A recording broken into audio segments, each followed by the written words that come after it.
Sicredi é patrocinado pela Bet Nacional, a Bet dos brasileiros. Aponta seu celular pro QR Code que está aparecendo aí na tela e joga com responsabilidade, hein? Queria te perguntar, Felipe, já de maneira mais genérica, o que você achou da rodada de ontem? Vitória do São Paulo contra o Grêmio. Teve um jogo maluco entre Atlético Mineiro e Remo, com virada e depois empate no último lance.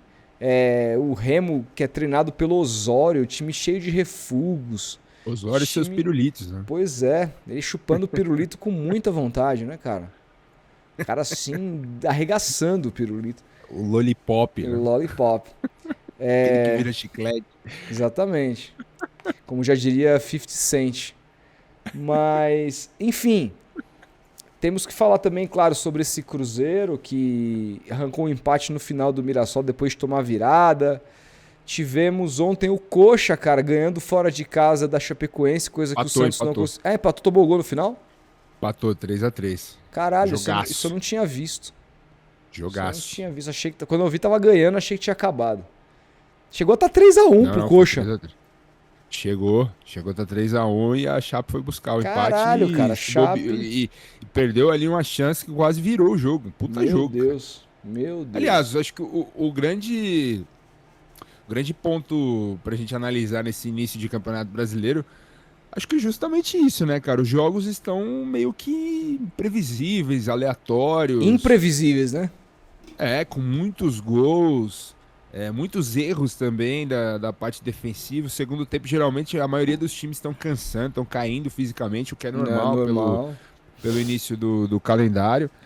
Então, assim, acho que esse é o grande ponto do Campeonato Brasileiro nesse início de ano. Mas o time que tá chamando mais atenção nesse momento, pelo futebol que tem jogado, eu assisti o jogo inteiro, foi o São Paulo, cara. O São Paulo tá chamando atenção nesse início. Depois da derrota pro Palmeiras ali no Campeonato Paulista, o São Paulo não perdeu mais, cara. Ganhou do Flamengo, ganhou do Santos, empatou com o Santos pelo Brasileiro, ganhou do Primavera e ontem ganhou do Grêmio. São 6 jogos e 5 vitórias, cara. Então, o trabalho do Crespo tá começando nesse início de ano a ter uma cara de time, com a volta do Lucas, com a volta do Caleri, que o São Paulo ganha muito com esses dois jogadores. O próprio Danielzinho no meio de campo, motorzinho. Cara, que jogador interessante, hein? Muito bom jogador. Que jogador interessante. Segundo o Amorim, o Gabriel Amorim, o Palmeiras negociou com ele ainda, cara. Seria uma baita contratação também pro Palmeiras, um jogador que o Palmeiras não tem hoje. Por incrível que pareça, essa característica de estar em todo lugar do campo, muito rápido, muito dinâmico. E ele, o Marcos Antônio e o Bobadilha, que depois saiu e entrou o Pablo Maia, mas os três ali no meio de campo se entendem muito bem. E o Grêmio, por outro lado, ficou devendo também, né, cara? Eu estava com uma expectativa maior de ver esse time do Grêmio.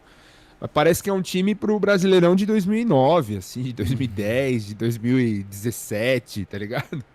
Não é um time pro Brasileirão de 2026, assim. É um time com muitos jogadores que já passou, né? Já passou. Balbuena, Arthur, o próprio Arthur, que eu acho bom jogador, mas sem bola, assim, não marca ninguém. O William, sabe? O Carlos Vinícius é muito bom, mas ele precisa estar todo momento sendo acionado, assim. Se o time não jogar em função dele, ele não pega na bola. Assim, o cara é grandalhão e tal, artilheiro, tem faro de gol, mas...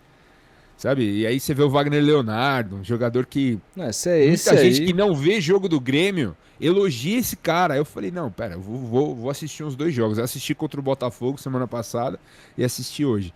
Ontem, na verdade. Cara, pelo amor de Deus, velho. Zagueiro atabalhoado. Sempre foi, cara. Meu... sem tempo de bola, assim, a expulsão dele no começo do segundo tempo compromete todo o sistema de jogo do Grêmio, armado ali pelo Luiz Castro pra tentar o empate e tudo mais. Sim, o São Paulo era pra ter vencido por mais, cara, era pra ter vencido por uns 4-0. O Luciano ainda perdeu um pênalti, o Jaca pegou, né, o Everton, que não pegava pênalti no Palmeiras, né? Pois é. Pegava pênalti no Palmeiras e ontem pegou e falhou no primeiro gol do São Paulo. Falhou de maneira bizonha, cara.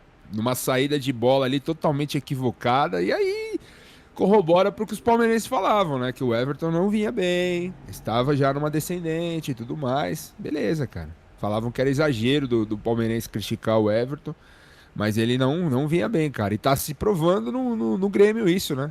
Tudo bem que ele tá voltando de um tempo razoável fora, O goleiro precisa de ritmo e tudo mais pra jogar, desempenhar o seu melhor.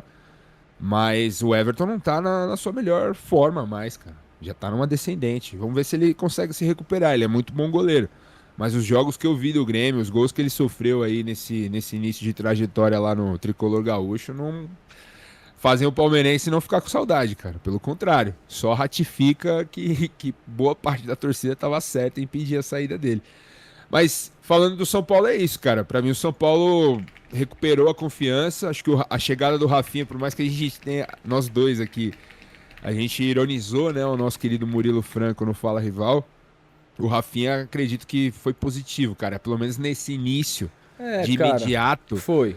deu algum resultado, Teve que deu dar- uma blindada no Crespo. O Crespo tá, você vê na própria fisionomia dele, tá mais tranquilo. Na coletiva já não fala mais sobre esses problemas extra-campo e tudo mais que rolou no São Paulo desde o final do ano passado para o início desse ano. E dentro de campo você vê que o time tá com confiança para jogar, tá tentando jogadas que não tentava.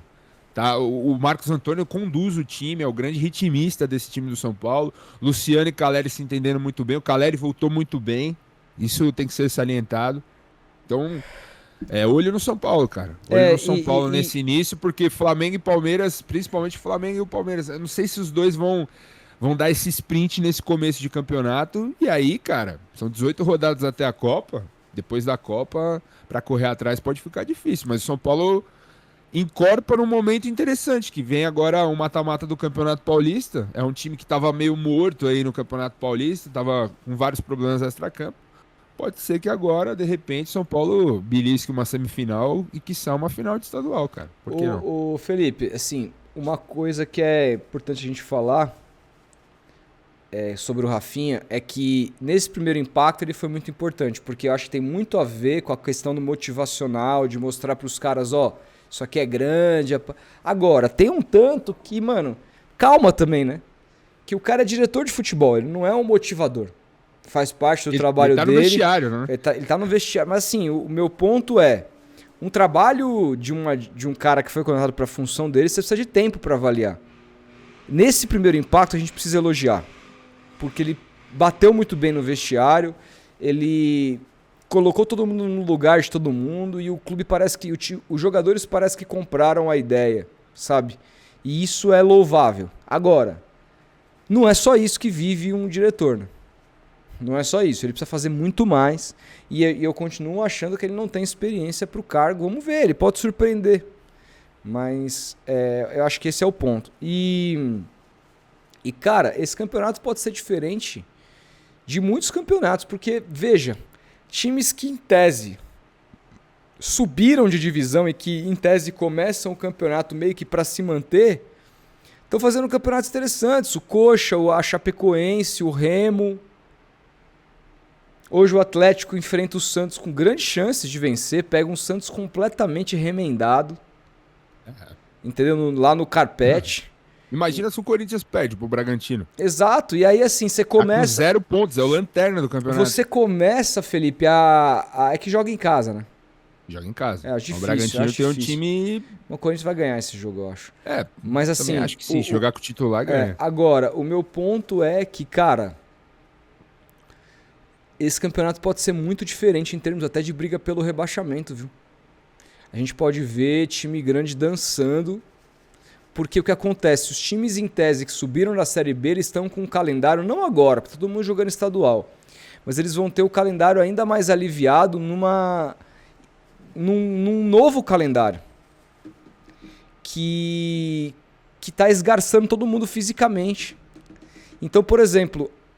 Para os times paulistas, embora o São Paulo esteja jogando muito bem o Campeonato Brasileiro, é mais difícil porque ele é concomitante com um campeonato que demanda muito dos times, fisicamente e tudo mais, que é o Paulistão. Quando você joga um outro campeonato que é mais tranquilo, em tese você consegue equilibrar melhor esse elenco. O Atlético mesmo hoje poupou no Campeonato Paranaense no final de semana e vem com força máxima para jogar contra o Santos.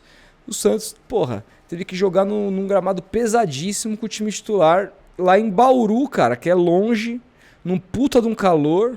E agora enfrenta o Atlético Paranaense fora de casa de novo, com o time todo remendado. Vários jogadores no departamento médico, Adonis Frias, o Arão, o Zé Rafael. Zé Rafael, o Neymar volta no domingo, né? Semana. Sem o Gabriel, também que foi poupado. Aí, sabe, é muito desfalque. Muito. Por sorte, o Santos não perdeu o Barreal por mais tempo do que eu achei que pudesse perder depois da lesão que ele teve no primeiro tempo contra o Noroeste. Foi relacionado. Então, assim, é realmente um campeonato que pode, por ser um novo calendário, pode ter grandes surpresas. Não digo de título, mas eu digo de posições que a gente não imaginava quando a gente projetou o campeonato antes de começar.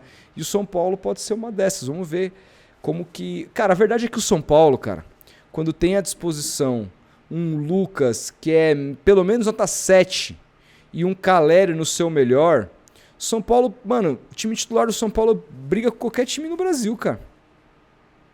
Briga, cara. Briga. Esses caras mudam muito o São Paulo, cara. Mudou muito o São Paulo. O São Paulo ano passado não foi o São Paulo, porque o São Paulo não teve esses caras. Esse ano é diferente, cara. Se esses caras permanecerem saudáveis, o time do São Paulo é chato, cara. É um time que toca muito bem a bola, velho.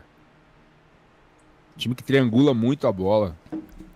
É. E com o Caleri na frente, você ganha uma opção da bola não bater e voltar toda hora. É. Que é algo que acontecia muito no São Paulo sem o Caleri, porque ele consegue, mano, cara, ele não pode ser o suprassumo da técnica. Não, e não tudo é. mais, mas o cara é raçudo, velho. Eu Ele gosto faz um muito pivô dele, cara. muito bom, cara. Eu gosto muito desse cara, velho. Faz um pivô muito bom, cara. Ele não desiste de nenhuma bola e ele consegue segurar zagueiro. São poucos atacantes no Brasil que fazem um pivô igual o Caleri, cara. Ele é muito bom. Consegue segurar muito bem a bola e aí o time aproxima dele e consegue distribuir bem o jogo. Esse Marcos Antônio é um jogadoraço, cara.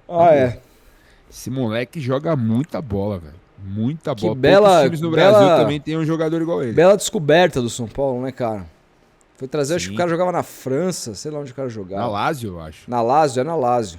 É, Palmeiras foi no Felipe Anderson. Foi São no Paulo cara foi errado. Marcos Antônio. Nossa, eu avisei.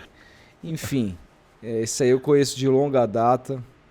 Muita técnica, mas não tem instinto de time grande, cara. Um jogador muito blasé, cara. É mortão. Mortão, cara. Aquela cara dele de sono. Assim, já me causa, mano, nossa.